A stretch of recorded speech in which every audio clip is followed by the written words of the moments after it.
Afternoon. Feeling a little rough because I'm doing this in between two 12-hour night shifts at the moment, but got it on my mind and now I need to look at it. So we're looking at piston protrusion at the moment. So what is piston protrusion, you may ask? Well, piston protrusion is the amount the piston protrudes over the deck of the block.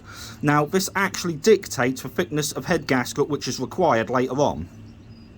Okay, so to measure piston protrusion, you must first have the piston at top dead centre on the cylinder you wish to measure. So I've got my DTI set up here, and we're just going to now back it onto top dead centre.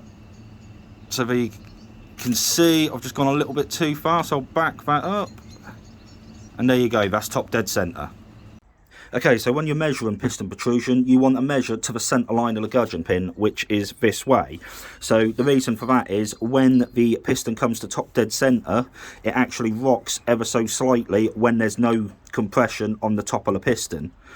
So to get the most accurate readings here, we are going to measure from this point here and this point here. Okay, so next we're just going to put the mag block onto a nice meaty area of the block, and then we're going to come and we're going to set the DTI to the block surface itself. So what we're looking to do here is just zero the gauge, so we've got a point of reference for the readings. So there you go, that's zeroed. So the next step is I'm now going to measure this location just here on the piston. So as you can see, I've now released the mag block and moved it over, so the DTI is now measuring on that centre line of the piston on this edge. So the reading I've got there is 0.83 of a millimetre. Then to ensure that measurement was as accurate as possible, just back the DTI onto the block again and just recheck your 0 point. So as long as that's 0, you've made an accurate measurement there.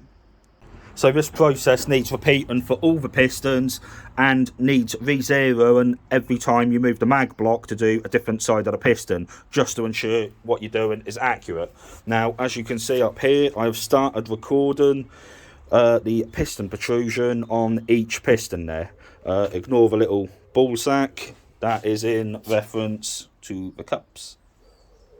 So we're now finished measuring the pistons, as you can see there by all the data collected, and now we need to talk about the head gaskets. So this is a Victor Reigns multi-layer steel head gasket, as you can see just there. Now, it's important the thickness of these because of the piston protrusion to ensure the piston does not make contact with the cylinder head.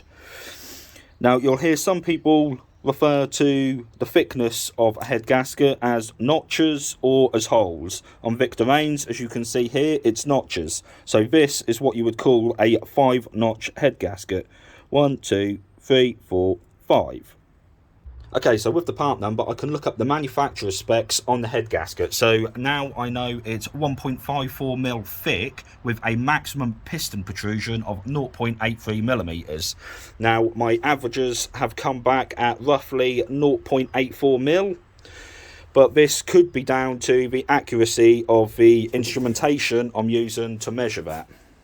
Now, the correct tool for this job would actually be a DTI bridge, which would hold the dial test indicator in a metal block. You would take your 0 point and you would repeat the process exactly as we've done here with the mag block. Now, that's considered more accurate because obviously you haven't got these points of adjustment in which this gauge can flex.